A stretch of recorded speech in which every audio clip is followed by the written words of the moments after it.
With Kumar Frantzis. Kumar specializes in the Chinese martial arts. Kumar, could you tell us a little bit about the style of martial arts that you practice here in the United States?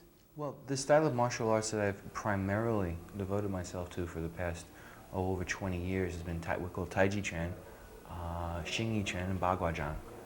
And they're essentially what are called the three internal martial arts. It's unusual that one person actually gets completely proficient in all three of them. Usually someone will get proficient in one or the other. Of the three, Bagua is the rarest.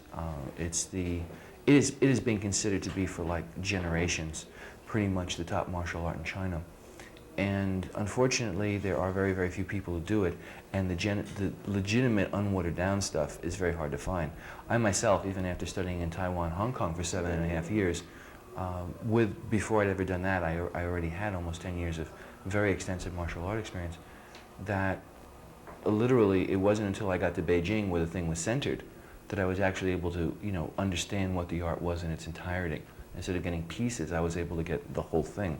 And Bagua is, I think, for instance, a martial arts program, many people who do martial arts find Tai Chi, although it's exceptionally useful for fighting. Very few people teach it, but it really is exceptionally useful for fighting.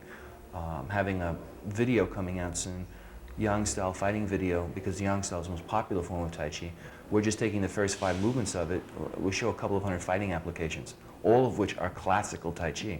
Just that most people don't teach that stuff. But still, Bagua is a little bit of a step over Tai Chi. But more than that, for many martial artists, the idea of something being slow, and then that's somehow going to make you fast, that's a mental jump that they find difficult to make.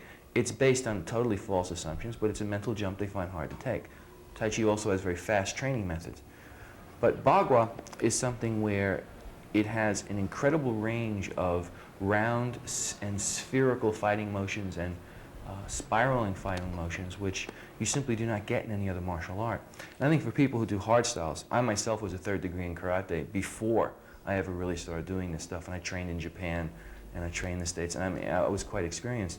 That for people who are interested in soft style martial arts, a real oomph in it, Bagua is an excellent thing, because for a person, for example, who's done karate or who has done Wing Chun, or who's done, these are just the popular styles in America, who's done Kali Arnis, or the ones that really have a large following, the circular and spherical nature of Bagua, those type of techniques are something they will not find in other martial arts. And it has a more of a physically demanding and rigorous type of program than Tai Chi is. So a lot of people require that kind of, really hard exercise, or hard is the wrong word, but one where your body really just kind of gets, pushed to its limits. You mentioned internal. You mentioned internal. Is there a difference between the internal and the external arts? Oh, absolutely. Oh, night and day. Okay. External arts can be defined very, very, very simply from the classical Chinese perspective. An external martial art is one where one learns to stretch the body, one learns how to use one's muscles, one's physical tension, to a very exceptional degree. I mean, through those things, people can do quite amazing things. But above and beyond that, it's about fighting strategies. It's about the techniques or the strategies of where you do a block and a punch and a kick, and how you do a slip, and how you maneuver, and when you throw, and when you joint lock, and how you joint lock. And classically, the external martial arts were only concerned with fighting applications, and basically they were using external muscular force. Well-trained, weightlifting, nowadays speed bags, maybe electrical stimulation, anything you could do to make your muscles work better. Internal martial arts, and maybe one more thing to say, the external martial arts, their movements are very gross. They're very large and very spectacular and very, very, very, very large. Just like, that's the best way you can put large movements.